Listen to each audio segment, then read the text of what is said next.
Teach 'em in the pasture, run 'em in the pen, work 'em off the Sundays, do it all again. Race 'em in the sand, buck 'em in the mud, drip a cowboy's sweat, bleed a cowboy's blood.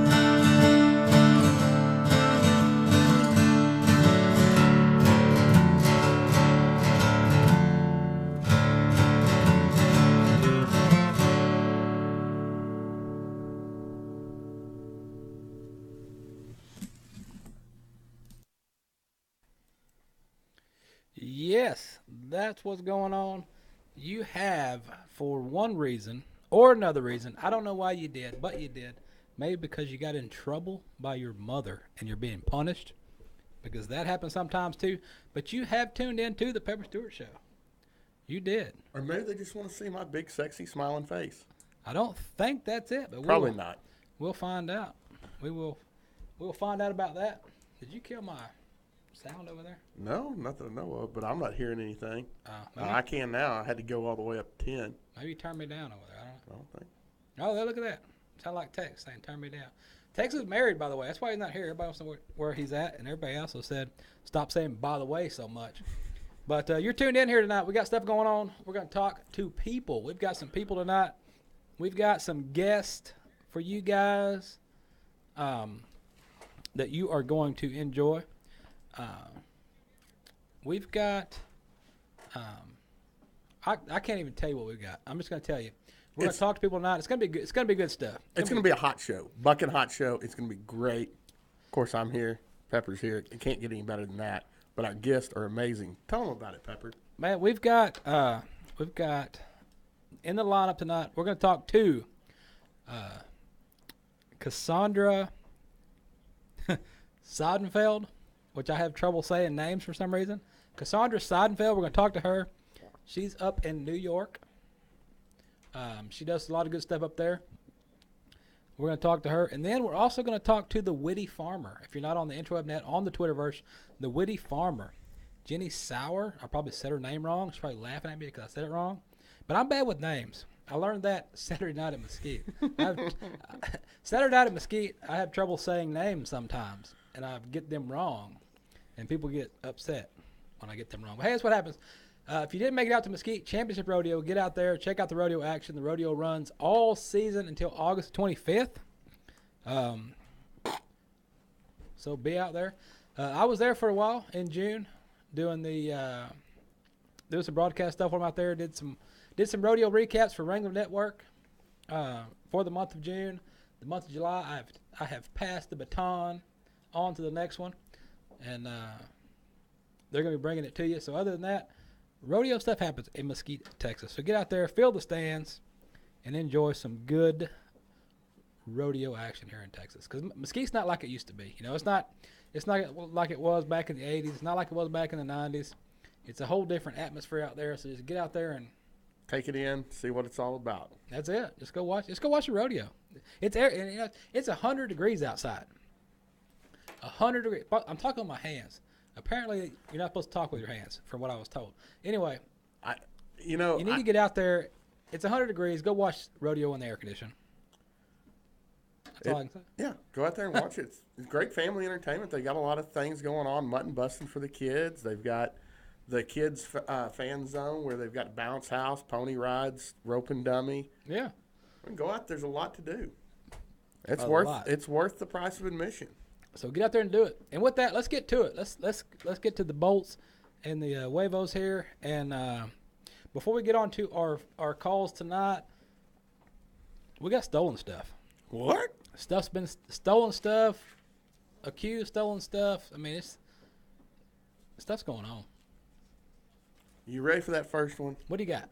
Up in Wichita Falls, a man has been arrested on theft charges in a case that encompasses more than 10 counties in Texas and Oklahoma, 8,000 head of cattle, and outstanding loans of more than $5.8 million. What? The arrest is part of an investigation by the Texas and Southwest Cattle Raisers Association. Special Ranger John Bradshaw and Troy McKinney. All right. Yeah, apparently the guys borrowed some money and on some cows that may or may not have existed. Yeah. That happens sometimes. I hear about that in the, and that happens in not only in the livestock market, but in your regular stock market. That stuff happens sometimes. It does. And if you want to see the whole story, go visit pepperstewart.com, and you can read that full story right there. You don't have to hear my voice talk about it. That's right. What else you got stolen over there? Well, it's been a busy week here in Texas. Let's see. We've got in the Panhandle of Texas, there's a report of 3 missing cattle in Gaines County. Somewhere after May 1st, 2018, 3 motley black heifers that could have a white face, weighing approximately 800 pounds each. They are branded with a spear up and a spear down, like drawing an 11 with a spear on top and a spear on the bottom. Like a 69, but an 11. Yeah. 1169, okay. Yeah, on the right rib, and a figure 7 on the left hip. Anyone with information is urged to contact the Special Rangers. Sometime between June 2nd and the 18th, 15 cows were stolen from a property near Porter in Wagner County. Taken were 6 Charolais cows between 4 and 6 year old, 6 Black Angus cows, 3 of which were 2-year-old first calf heifers, and 3 4 to 6 year old Angus cows, and 3 red limousine cows, approximately 4 to 6 years of age. All the cows are branded on the left hip with a triple T that is stair-stepped and connected. All right. Also stolen this week from a property near Abbott in Osage County are 2 unsexed, unbranded, newborn black Brangus cross calves weighing 100 to 300 pounds. All right, wait a minute. Wait a minute. You just said, okay, you said 2 calves are missing. They don't know what they are. Are they bull calves? Are they heifer calves? Don't know. They don't even know what they are, but they do know they're missing. I'm saying Wile E. Coyote finally got lucky and got him a steak dinner. That's what happened.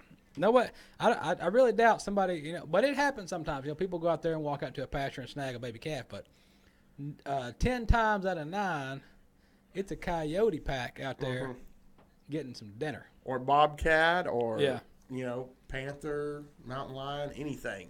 Yeah. Predators, I'm afraid, got that one.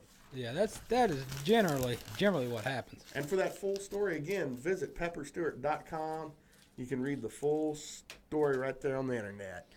Yes. You got something about a motorcycle horse? There's a man creates motorcycle sidecar to transport his horse. All right. This is an Idaho rancher showed off an unusual method he devised to transport his horse in a homemade motorcycle sidecar. A video on filmed on a road in Shoshone shows Casey Perkins riding his motorcycle while his horse rides next to him in a homemade sidecar. The video filmer, Perkins' wife, said he made the horse sidecar himself. She said, "My husband started this whole deal a little over a year ago when he decided to modify the family van and hauled his horse in it," she wrote. Then inspired his next invention of hauling the horse in a sidecar of a motorcycle. Hey, with the way fuel prices are, that's a smart move. Especially if you're a roper, you only got one horse. You need to hurry up and get the next one. A motorcycle pulling a horse, you're looking at maybe $30, $40 in fuel total for Yeah. You're looking $10 to fill up. Right. That's the smart way to go. Guys got something there. That's the way to do it. That's how you do it. What we're going to do is we're going to get our first guest on the phone right here, and we're going to talk to her and see what's going on way up yonder in New York.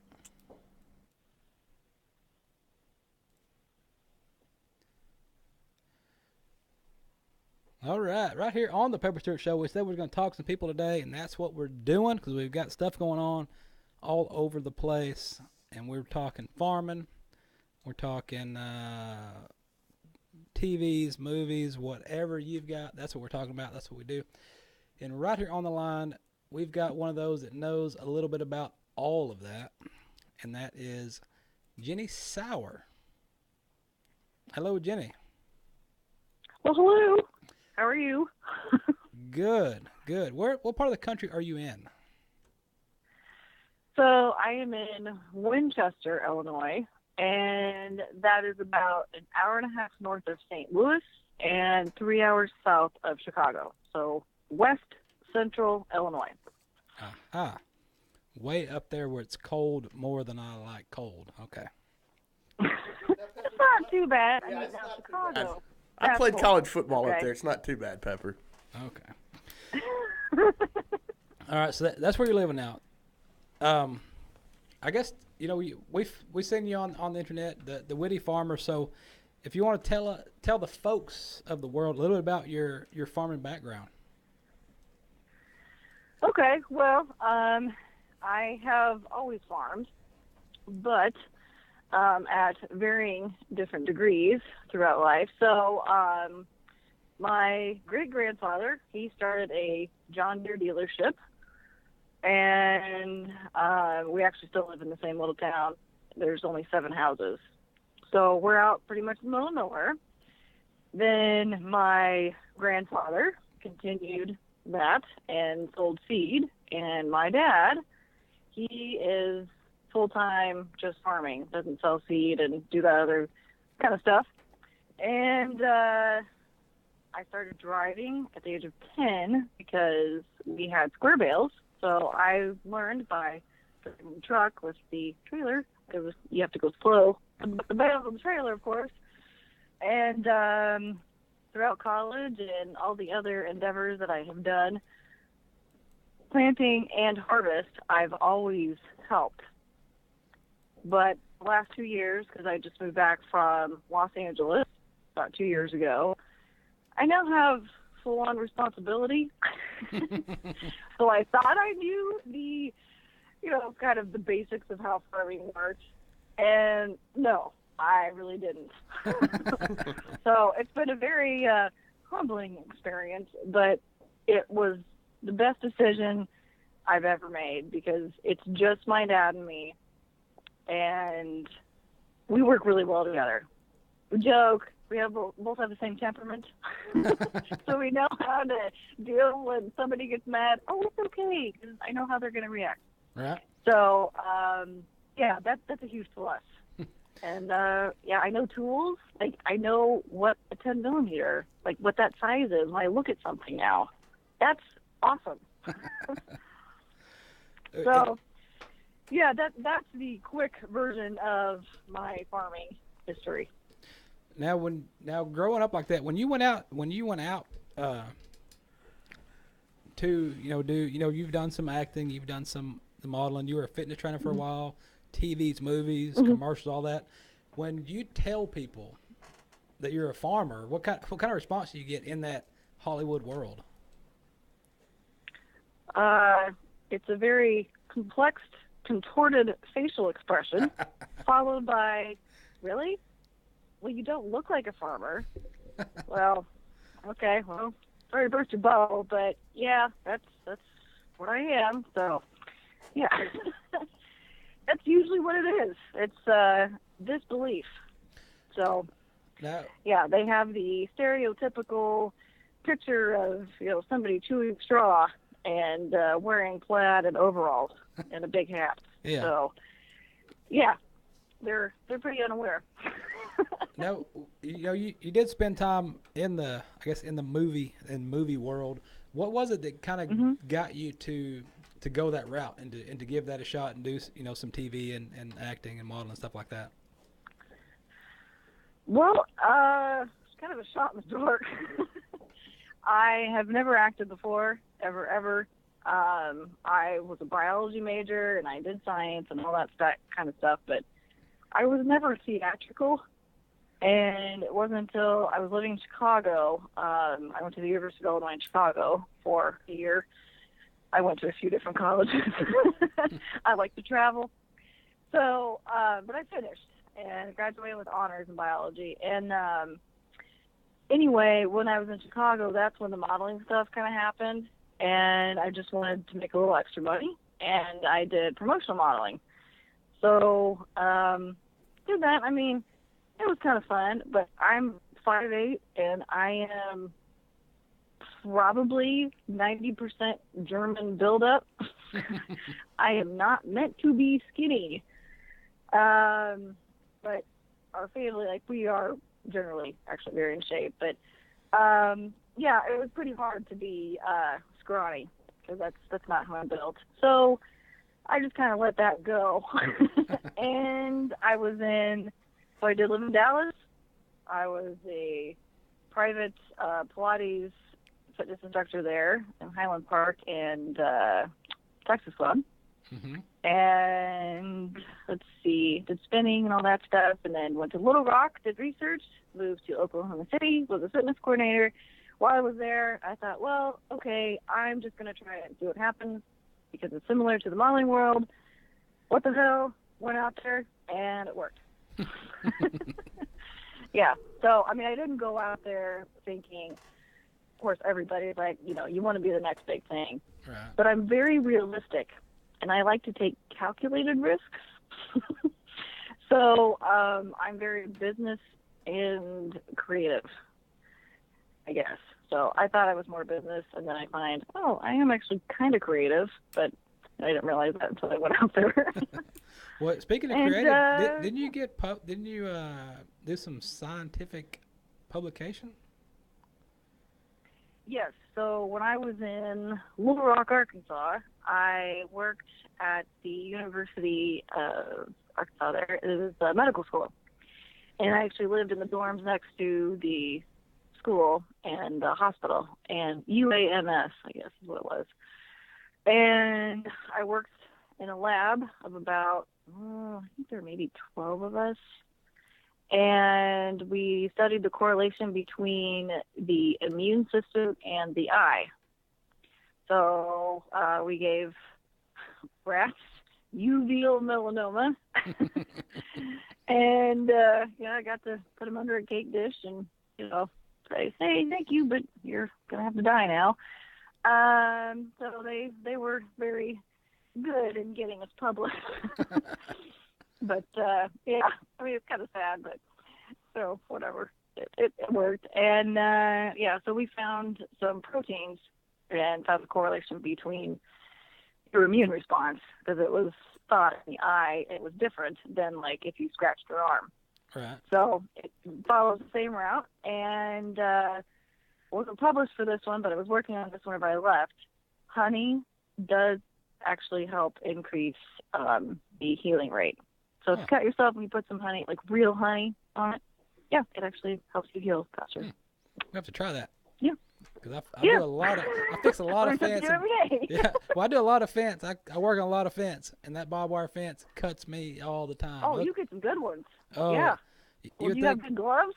I do, but it gets my arms, everything else, and I look like I've been in a fight with a cat.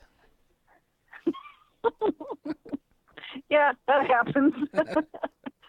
Yeah, that has happened to me on occasion, fixing fence.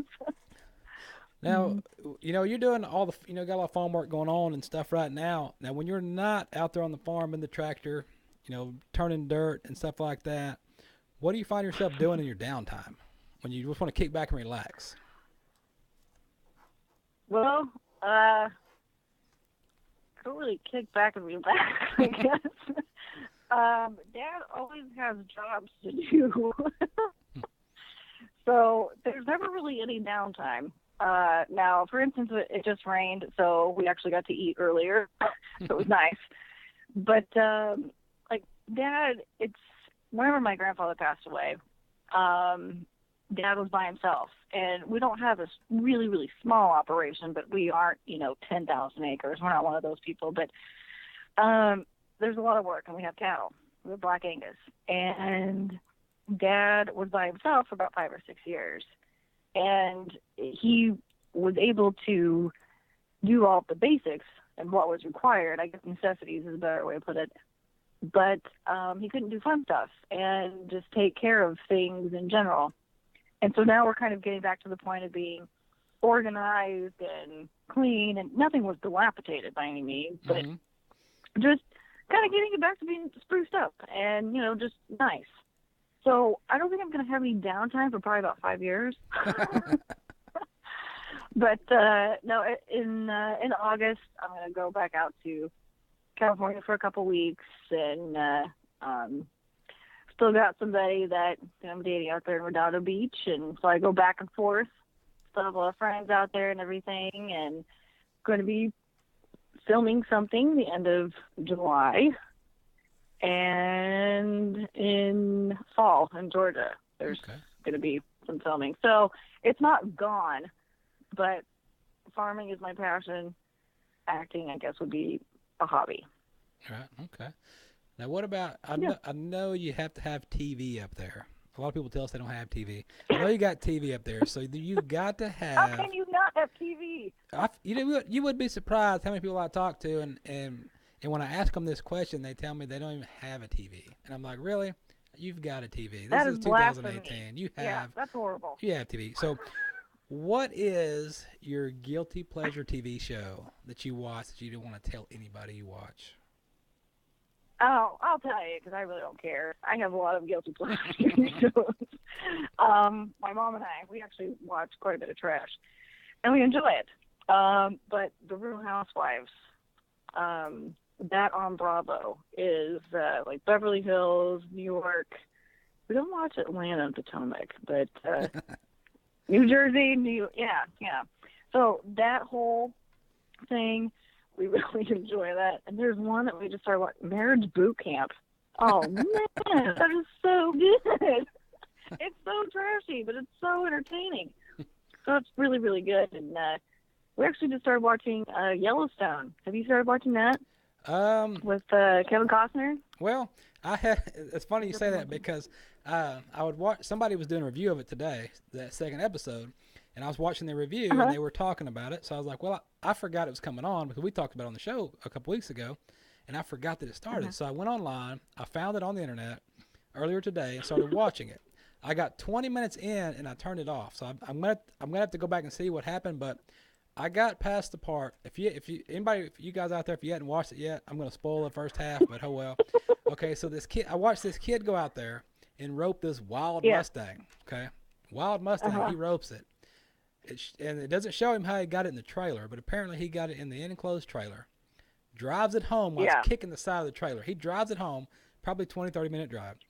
Gets there, unloads this horse, this wild stallion with a halter on, and backs him out of the trailer. I'm like, that's it. I just turned it off. So I don't know what happened after that. Yes, okay. That is the most extreme, like, non-real kind of part. But it's actually really good. So continue.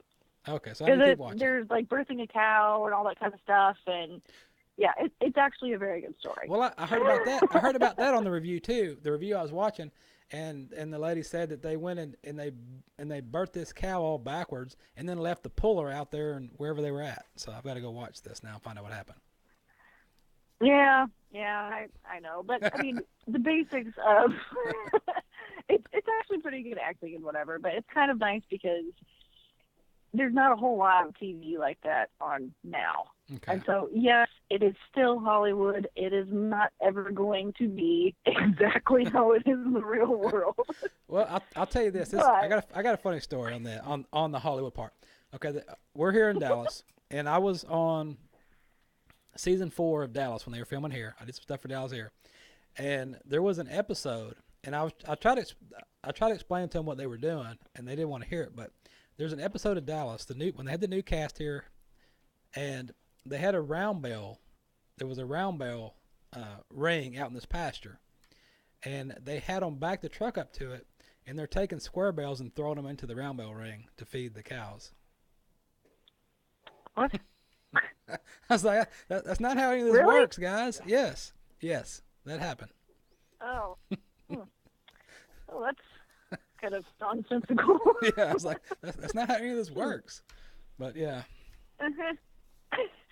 Yeah, because the project that I will be filming, I have this really good friend, Kevin Ironess, and he's the director in Chicago and stuff. And so I've had this idea for kind of a spec commercial, and it will be showing exactly pretty much how it is. Mm-hmm. And I mean, I can't go too far into it, unfortunately, give too much away, but it deals with farming and actually being more like, hey, this is how it is, people who live in cities and have no idea how it works. Right. And I've started watching Dr. Pole here recently. If you haven't watched that. Okay, I've just seen an episode, but yeah, I've started watching that, and that's pretty good because they're showing what's, they're a vet clinic, and they show, both sides of it. they show everything. Yeah, that stuff happens. Everything happens. This is how it works out in the and that's I like it because of that. But then sometimes I'm like, I'm trying to eat here. I don't want to see this dog with the like birthing a cow. That is not something you want to see while you're eating, or if you're hungry, you will not be hungry afterwards. Yeah, don't eat during Dr. Pole unless you're on a diet. Then watch that while you're eating, and that'll work perfect. Yeah, but that's so Yellowstone's a newer show, but I think Housewives is probably the biggest guilty pleasure. That would be my guess, but okay. I watch a lot of TV. And if you don't watch TV, your life has to be very boring. That's my problem. We watch so many different shows. We've got so much stuff. We had to upgrade our DVR system where we can record like 4 or 5 shows at one time because there's so much stuff we watch. You can't watch it all at the same time. So, no, it's nice to breeze through the commercials. Oh yeah. You got a slow day. Whenever it rains, hey, you can sit there and catch up on some shows. Go watch some TV. Nice. Now, what about this? We did some research actually today when we found all this information out. We had no idea what was going on until like a couple hours ago. But anyway, snickering out loud. What is that all about? Oh, the book. Well, that is my book. I have so many funny stories and with my dating experiences because I have lived in a lot of different cities, and it's just been very entertaining one after another. And they've just been, some of them are first time dates and maybe second dates or whatever. But whenever I moved out to California the first time, that was probably about 8.5 years ago, I got onto Match.com because I didn't know anybody when I moved there. Now, granted, it was probably putting off me wrong. I wasn't looking to actually date anybody. I was just looking to meet people. And it worked out. It was great because I did end up meeting, their extended group of friends and all that kind of stuff and whatever. And that's how I actually met the guy that I'm currently seeing. Mm-hmm.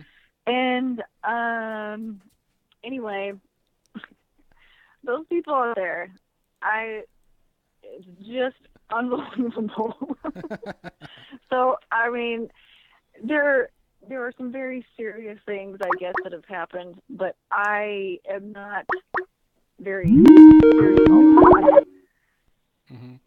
I'm not a practical joker by any means, but yeah. I'm very sarcastic, and I like to look at the humor side of things. So that's what it is, and it's giving my experiences and everything and putting my humor to it and giving it, a lighter reading. Yeah. But it's not, very serious, but it's entertaining. And actually I've had a lot of guys that have bought it and read it. It's very easy to read. It's in sequential order because I'm not a very flowery, emotionally sensitive person. So it's very concise. Right. And they said, yeah, it's like reading a magazine. I'm like, well, great. That's exactly what I wanted it to be. So it's easy, entertaining reading. And that's how it started. Like, the laugh out loud kind of thing. Well, I do chuckling out loud or snickering out loud because the LOL, I don't use that very often because I tell people who use it all the time, like, did you actually laugh out loud? Okay, right. Don't put that. Yeah. Are you uncomfortable and you just want to laugh out loud because you don't know what else to say? Just don't even put it. Yeah. So, anyway, that's where snickering out loud came from. And, it'll hopefully, it'll make somebody snicker. But, it was, that's what that is. Oh, man, I don't know. Everybody trying to call in at the same time. So many people watching. They want to call in. I guess trying to call and ask questions. I don't know. But Oh, okay. I didn't know what the sound was. yeah, that's what it is. You got all these people watching because we do we got the live sneak peek people see, and then they see the actual episode that runs the following week after the taping. So we've got people that's been watching live for years, and they always want to try to call and ask dumb questions.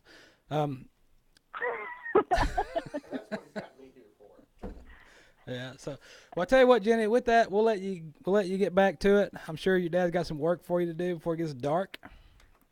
And well, it's already pretty dark, but I have some more eating to do. There you go.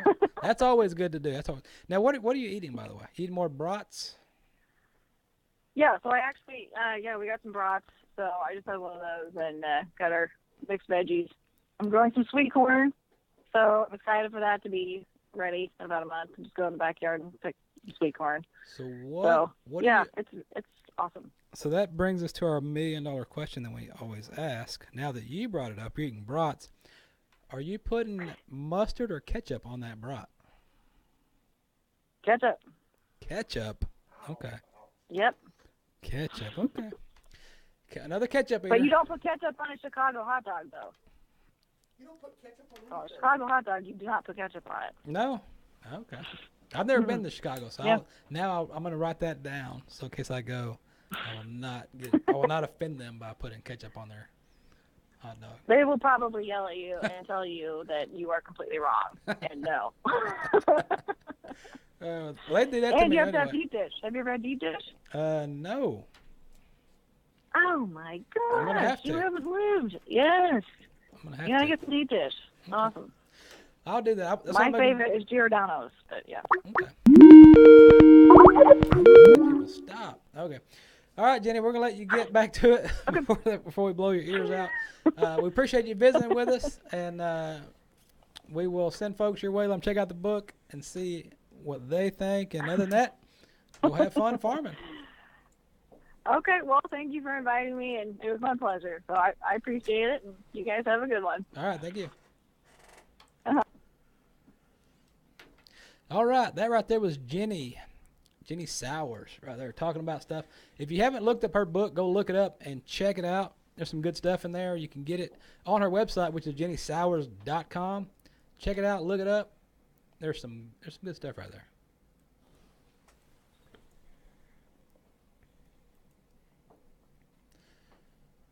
All right, and we did tell you right here on the Pepper Stewart Show, we were talking to people all over today, and this time we're going further north, and right here on the line, we do have Cassandra Seienfeld. Hello, Cassandra. What is going on way up? You're up in New York?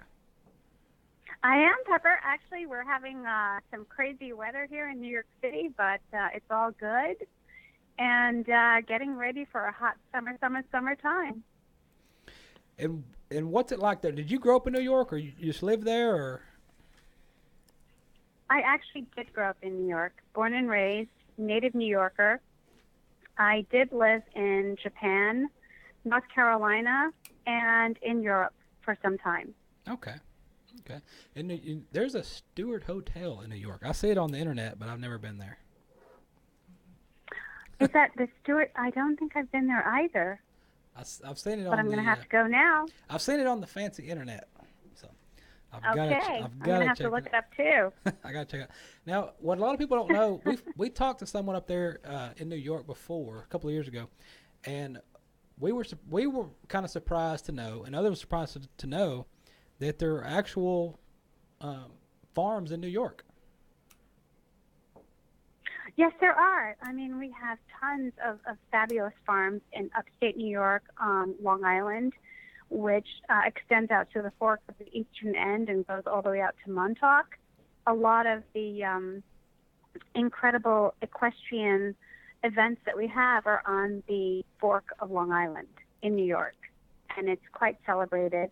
We have hunter jumper divisions, and everyone from my little humble self to Georgina Bloomberg shows there to our United States equestrian team. Now, speaking of equestrian, you've got a little bit of a background in equestrian. What is that? What do you do with that? I ride hunter jumpers, and I am a supporter of equestrian-based organizations long-term caring for, and in a very brief period, breeding horses. So I primarily ride hunter jumpers and show in the amateur owner hunter jumper divisions from New York down to Wellington, Florida. Okay. I watch. It may sound weird.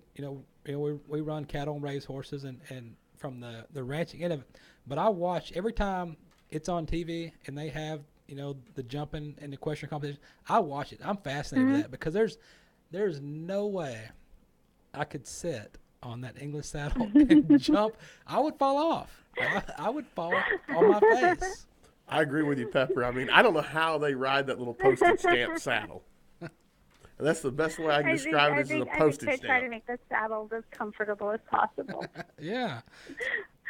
But I like watching. I think it's great. I like to watch them go and do the jumps and everything. I mean, every time it's on TV, I try to catch that.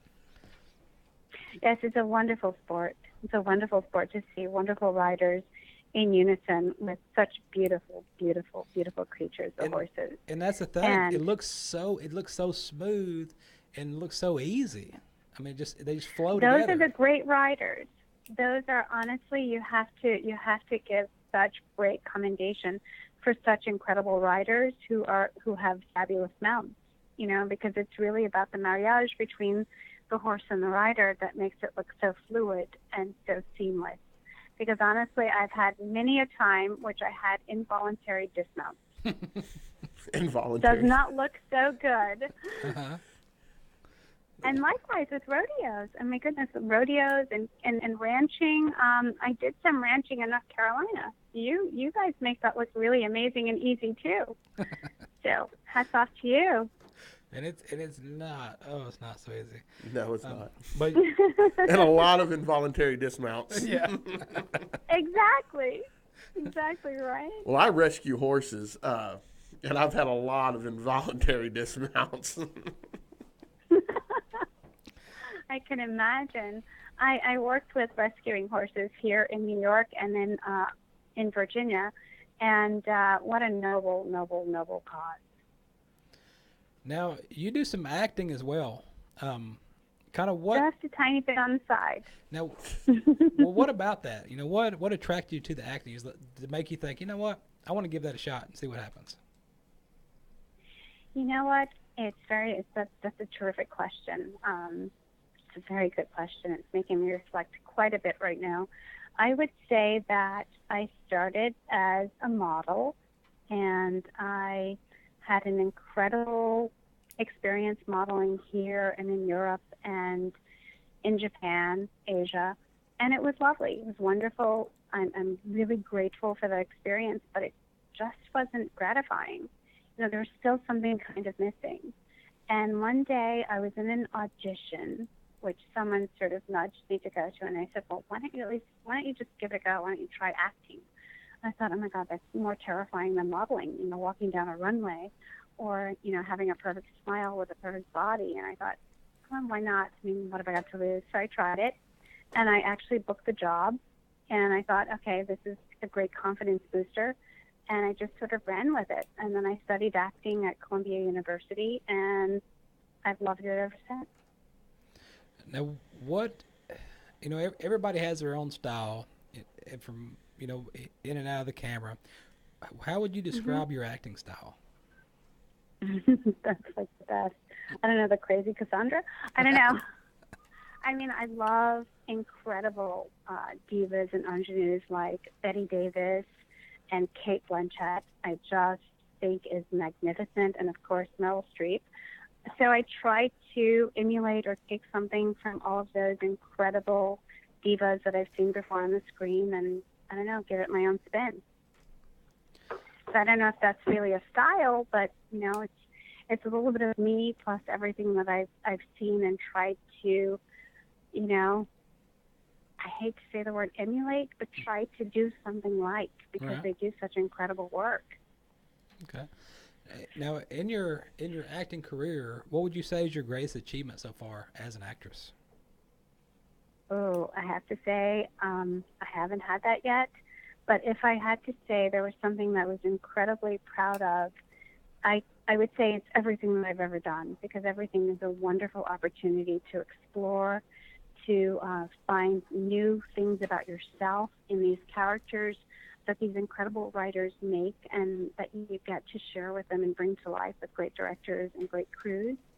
But I have an upcoming film which is entitled Joyce, and it's an indie film about a Filipino nanny who is navigating incredible circumstances here in New York City as she tries to hold on to her job, get paid from her employers, and deal with responsibilities back in the Philippines. And it is a very powerful story told from the perspective of the nanny, which is innovative and wonderfully gratifying in that it speaks from her voice versus a second voice or a secondary. And I would say right now that is at the top of my list. And I'm also working on a lead in another film, which will start filming in exactly a month from today.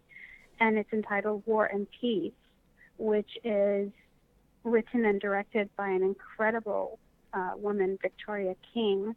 And that's about a woman who is suffering a nervous breakdown after experiencing a stillborn child. So it's about 3 successful women from all different walks of life, where each woman is dealing with incredible troubles in their own life, and they're just searching for peace and solace and healing. And then they find an unexpected bond with each other of womanhood while undergoing therapy. So it's kind of like, a little bit very contemporary, but dealing with extenuating circumstances and issues that have been sort of plaguing identities. Okay. So it's quite strong. Sounds like you got a great career going on and some interesting films coming up. What do you do for charity work? Or do you have a favorite charity? I do a lot. I do a lot. I have one charity that I am global ambassador to on the advisory board, and we're having our 3rd global summit in San Diego in October. And we have been focusing for the past few years on human trafficking with the University of California, San Diego, UCSD. And we bring awareness to many organizations within the U.S., and we deal primarily with victims in the U.S. in finding shelter, monetary support, emotional support, doctors, facilities that can help these young people, and I do mean young people. We had a victim last year as young as 6 years old, to adults who need to re-enter society and deal with the tragedy that has fallen upon them as a result of being victims from human trafficking. Which was no fault of their own.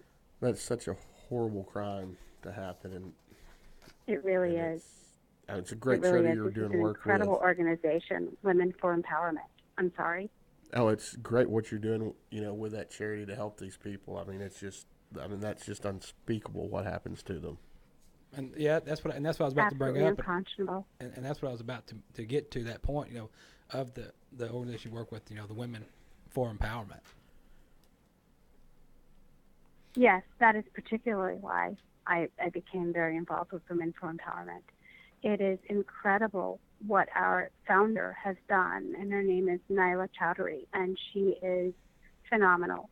She is one of the most selfless people that I have ever met in my life, and she just gives and gives and gives. I've never seen such compassion and such caring and want to correct such incredible, heinous crimes. And she just keeps doing it. She's amazing. I think she's like the modern-day Mother Teresa, and she's one of my mentors. That's great work that y'all are doing and helping out with the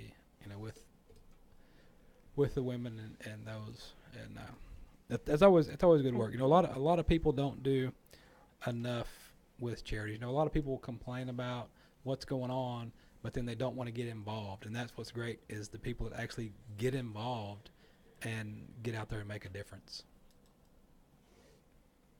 I agree. I think that a lot of times, people don't have a lot of time, and I think they have great intentions to do something, but, timing-wise, you're always kind of struggling and juggling with a really incredible schedule or a really incredible family schedule and balancing those. And then, of course, there's rest time, right? Yes. So there are only so many hours in a day, so we all try to do the best that we can, but in a unified vision of oneness and unity of community, we just can only try to do the best that we can. And it could be a gesture, that makes a difference, that gives something to us to help us, continue to build. And I would say one of the areas where we could use a lot of help is just in spreading the word, getting it out there, because we're not everywhere we try to be, but word of mouth is one of the most powerful forms of communication and advertisement that there is. And it doesn't cost anything. Nope. And it doesn't take much time. Right. And so please help us spread the word. And that's what we do. We put the things out there, for the people. When I ran across that and I read that, I was like, you know what? We've got to talk to her because that's people need to know about this stuff. And that's kind of what we want to do and get it out there to the people, let them know about the different things going on and how they can get involved, how they can help out. And so we really appreciate you, Cassandra, taking your time out of your day to visit with us and tell us a little bit about you. I appreciate you so much. And what you do. So we'll send the folks your way. They can look you up at CassandraSeienfeld.com and check out the different organization things you work with and see what they can do to help further spread the word. And with that, we appreciate you visiting with us, and we'll see you down the road. My pleasure. Thank you so much. I'd love that. Thank you so much. Thank you all. Thank you. You're welcome. Have a great day. And like she said, time is a deal, and that's what I tell people. When time comes up, and like I've talked to people about when they talk to me about going to exercise and losing weight or doing this or doing that. I just say, look, here's the deal. If it's important to you, you will find a way. If it's not, you're going to find an excuse.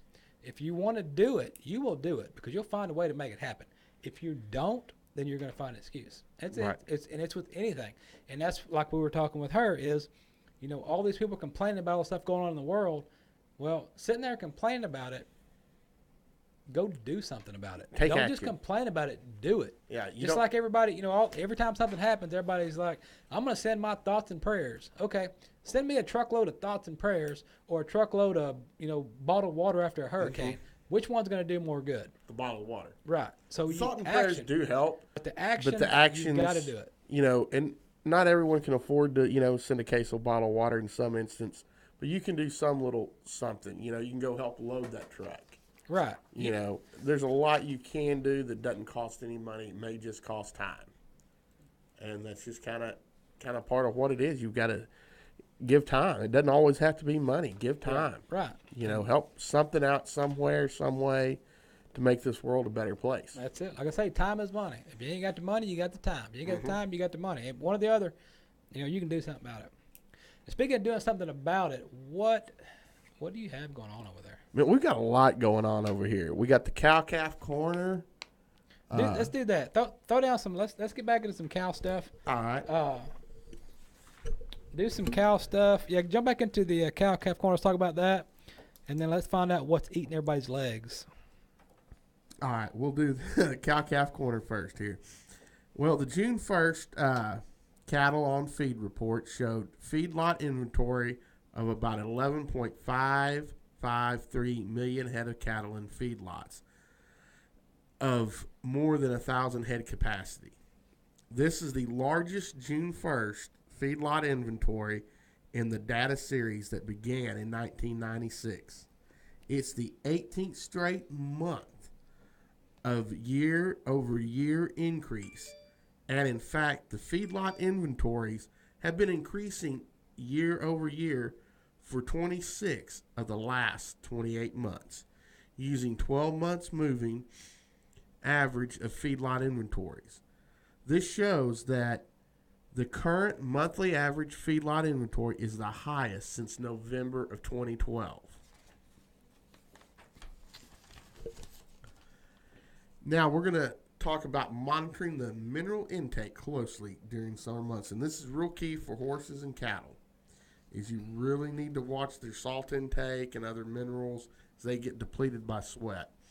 Summer often becomes a busy time of the year for ranchers, especially during haying season. Don't forget to check mineral feeders or blocks to be certain they are supplying the minerals that your cows need. In some cases, medications may be recommended by your veterinarian to be included in the mineral mix. Cow-calf operators will want to monitor mineral consumption closely to be certain that the label recommended amounts are being consumed by your cattle. Now, on to placement of mineral feeders and blocks can aid in achieving optimal mineral intake. Place them in areas where cattle spend a lot of time, i.e., by your hay bales, by your water troughs.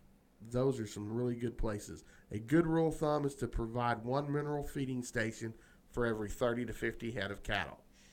Check your feeders at least once a week to keep clean, fresh supply of mineral present at all times. Yeah, because that's like our, we put our mineral stuff out. Our mineral tubs, and protein tubs. We put ours out by the pool because they're going to go out there and they're going to drink. Mm-hmm. They're going to go out there and drink, and what they're going to do is they're going to go out there after they're going to get eaten. They're going to walk out there to the water. They're going to get a drink. They're going to lick on that tub, or they're going to go finish eating, lick on that tub, and then go to the water. Mm-hmm. So you got to have it positioned by the water, and that's something they talk about. If you go to like Texas Southwestern Cattle Breeders Association or your different local co-op group outings, they'll have their people come in and talk to you about stuff, and that's what they'll tell you. When to get the most out of your mineral and out of your supplement is all on positioning. Mm-hmm. If you don't put it in the right, if you put it in the wrong place, they're not going to use it. Right. If you put it in the wrong place, they're not going to use it. If you got somewhere where you use it too much and not balancing it out, then it's not going to work. So you've got to place it. You've got to get a good placement. I've always found for me between the hay and the water. Yep. Is the best place for me to balance it out and put it where they can get to it. That's the best way to do it. What do you have? We've got something over here. Where they're rich. They just got rich. I don't know what happened. I don't know if somebody pulled a prank and decided to do a money scheme, or this really happened. I don't know, but something about some not fat cats, but fat rats. I don't know. What do you? Well, we've got some rats that got into an ATM, apparently. Supposedly. Well, that's what I'm wondering. Did the rats eat the money, or somebody took them? I wonder if they're well trained. I don't know. But here, you can read the story again on pepperstewart.com, but here's what we've got. Police in Indiana said a rat was to blame. And where? And where? In India. Oh. A rat was blamed in India for destroying about $20,000 worth of currency inside a state-run bank's ATM. Tinsukia police officials stated that the Bank of India branch contacted investigators this month to report 12 million. Wait, no. 12. These are in rupees, so 12.38 thousands of rupees, which is nearly 20,000 US dollars, had been found shredded inside an ATM on the outskirts of town. All right, well, hang on a second. Before you finish, I've got the news story out here. We're looking at the news stories you're talking. I'm not going to play all the audio because I don't know what's going on, but I'm just going to play a little bit just so you can get the gist of India news. बैंकों में धक्के खाने पड़े थे। ये उन नोटों की दुर्दशा है जिसके जरिए सरकार ने देश की अर्थव्यवस्था की दशा सुधारने का दावा किया था। 2000 के नोटों की दुर्दशा की ये तस्वीरें सोशल मीडिया पर धड़ल्ले से घूम रही हैं। इन तस्वीरों को दिखाकर दावा किया जा रहा है कि एटीएम के भीतर नोटों का ये हाल चूहों ने किया है। दावा ये भी है कि ये तस्वीरें असम के तिनसुकिया की हैं, जहां चूहों ने स्टेट बैंक ऑफ इंडिया के एटीएम में घुसकर नोटों का ये हाल किया है। वायरल तस्वीर में दावा ये भी है कि एटीएम में 12 लाख की रकम। What do you got? All right. I'm going to try to do it with as much emphasis. We got any Brat Girl music? Not like that, I don't. I was like, wow, they throw it down in the India newscast. The police said the ATM had been broken down since May 20th for what was thought to be a technical problem. But the technicians did not attempt to fix until June 11th, and the shredded cash was reported to investigators on June 14th. Investigators said the cause of the shredded cash was revealed when a rat carcass was found among the destroyed banknotes. Police said rat may have entered the machine through a small opening meant for wires, and no foul play on the part of humans is expected. Back to you in Bangladesh. Too bad it's not in Bangkok. Well, we've got a bad problem going on, Pepper. Have you heard about it? Which one? It's really bad. Tell me about it. Entomologists have been seeing a seasonal spike. A spike in what? In chiggers. Can you say that? Chiggers. Okay. Chiggers. Chiggers, okay. Anyone venturing into the great outdoors this summer in Texas should be ready for chiggers. That's the message from Texas A&M AgriLife Extension Service entomologist Dr. Mike Merchant in Dallas. If my phone calls are any indication, this appears to be a whopping chigger season. He said adding the unseasonably high temperatures and humidity during June have likely produced perfect conditions for chigger reproduction. All right, go Pepper, ahead. quit. You're killing me here. I'm trying to be serious and be newsy. And reproduction in higher populations in time for summer. These nearly microscopic mites climb up a person's leg, leaving red, itchy bites as high as the armpits, and usually concentrate near sensitive skin areas around the waistline. Bites are itchy for a few days and take up to 2 weeks to disappear. They're my personal worst nightmare, Merchant said. The only good thing I can say about chiggers is that, as far as we know, they don't carry disease. Bramble patches, woods, and grassy fields are the most common places to encounter chiggers. But the pest can propose a threat even in manicured lawns under the right conditions. See, it'll even get the rich folks. Yeah. Not just us. It'll get the rich ones. Them chiggers will get you if you're not careful. You got to watch them chiggers now. He recommends wearing long pants, tucking pant legs into socks, and using repellent with DEET on shoes and socks.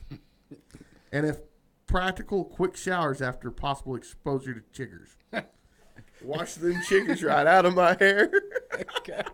Have you seen, they're bad. I noticed it because when I go out and feed, when I go out and feed, I notice them suckers. And that's why I was telling the boy the other day, he's out there cutting the grass. And I was like, he was out there cutting grass in shorts. I said, he must have pants on. Mm-hmm. And he's got all them dots. I said, that's what they must. I said, that's what happened. He went out in the yard and you got attacked by a bunch of chiggers. So you got to be careful. And those chiggers will attack anywhere. Almost like they'll knife you Mm-hmm. or shoot. They may gun you. I don't know. Depending on what part of town you're at. But yeah, it's bad out there. Yeah, and they're no laughing and joking matter, even though we joked about them here. You scratch forever. You will scratch for so long. I don't know if they have that up north. We should have asked one of our two guests, Jenny from the farm, or Cassandra from Nueva York. I don't think they have chiggers up there. At least not the size we have down here. I'm gonna have to watch the news and find out. How about this? A girl who tossed a message in a bottle. In a bottle. Message in. Is there a song about that?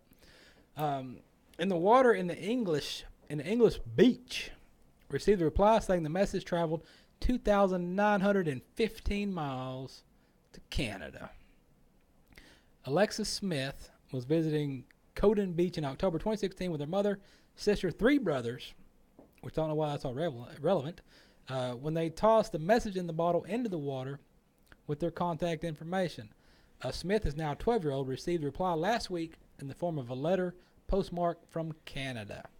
The letter's author said that she found the bottle in Halifax, Nova Scotia, about 2,919 miles from Coden Beach.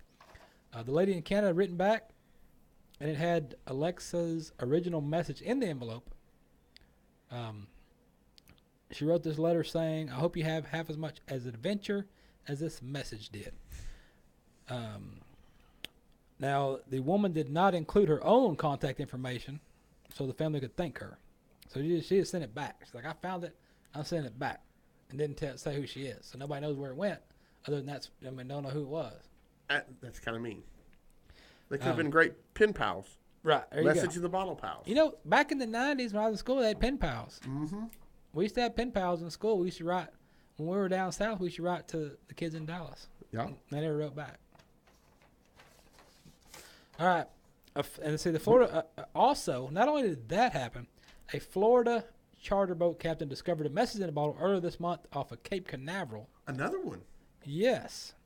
The captain, Captain Tyler, almost kind of like Captain Stabbin', he fired up his fishing charters and said that the heart-shaped bottle contained a handwritten lyrics to Jim Croc's Time in a Bottle, along with a personalized message from Emily to Rory. The message in the bottle was dated February 14, 2006, but didn't offer any contact information on that. What about this flamingo in Texas, Pepper? This flamingo, this is crazy. Wildlife officials said that a flamingo that escaped from the Kansas Zoo in 2005, all right, 2005, this flamingo escaped, has been spotted in Texas. Texas Parks and Wildlife tweeted a picture from an intern surveying bird species near La Vaca Bay.